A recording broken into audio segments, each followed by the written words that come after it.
शेर, लोमड़ी और भिक्षुक। कहानी। वह अपने ख्यालों में खोया हुआ था कि अचानक चारों तरफ अफरा तफरी मचने लगी। जंगल का राजा शेर उस तरफ आ रहा था। भिक्षुक भी तेजी दिखाते हुए एक ऊंचे पेड़ पर चढ़ गया और वहीं से सब कुछ देखने लगा। शेर ने एक हिरन का शिकार किया था और उसे अपने जबड़े में दबाकर लोमड़ी की तरफ बढ़ रहा था, पर उसने लोमड़ी पर हमला नहीं किया बल्कि उसे भी खाने के लिए मांस के कुछ टुकड़े डाल दिए। ये तो घोर आश्चर्य है, शेर लोमड़ी को मारने की बजाय उसे भोजन दे रहा है। भिक्षुक बुदबुदाया। उसे अपनी आंखों पर भरोसा नहीं हो रहा था, इसलिए वह अगले दिन फिर वही आया और छिपकर शेर का इंतजार करने लगा। आज भी वैसा ही हुआ। शेर ने अपने शिकार का कुछ हिस्सा लोमड़ी के सामने डाल दिया। ये भगवान के होने का प्रमाण है, भिक्षुक ने अपने आप से कहा। वह जिसे पैदा करता है उसकी रोटी का भी इंतजाम कर देता है। आज से इस लोमड़ी की तरह मैं भी ऊपर वाले की दया पर जीऊंगा। ईश्वर मेरे भी भोजन की व्यवस्था करेगा।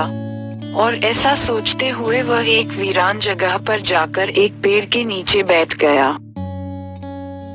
पहला दिन बीता, पर कोई वहां नहीं आया। दूसरे दिन भी कुछ लोग उधर से गुजर गए, पर भिक्षुक की तरफ किसी ने ध्यान नहीं दिया। इधर बिना कुछ खाए पिए वह कमजोर होता जा रहा था। इसी तरह कुछ और दिन बीत गए। अब तो उसकी रही सही ताकत भी खत्म हो गई।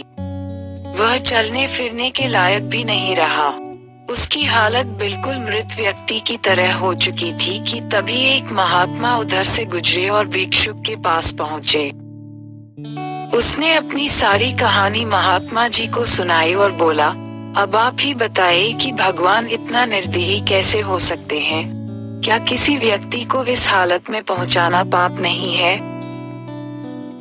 बिल्कुल है, महात्मा जी ने कहा, लेकिन तुम इतना मूर्ख कैसे हो सकते हो? तुम ये क्यों नहीं समझे कि भगवान तुम्हें उसे शेर की तरह बनते देखना चाहते थे, लोमड़ी की तरह नहीं। दोस्तों, हमारे जीवन में भी ऐसा कई बार होता है कि हमें चीजें जिस तरह समझनी चाहिए उसके विपरीत समझ लेते हैं। ईश्वर ने हम सभी के अंदर कुछ न कुछ ऐसी शक्तियां दी हैं जो हमें महान बना सकती हैं। जरूरत है कि हम उन्हें पहचाने। उस भिक्षुक का सौभाग्य था कि उसे उसकी गलती का एहसास कराने के लिए महात्मा जी मिल गए, पर हमें खुद भी चौकन्ना रहना चाहिए कि कहीं हम शेर की जगह लोमड़ी तो नहीं बन रहे हैं।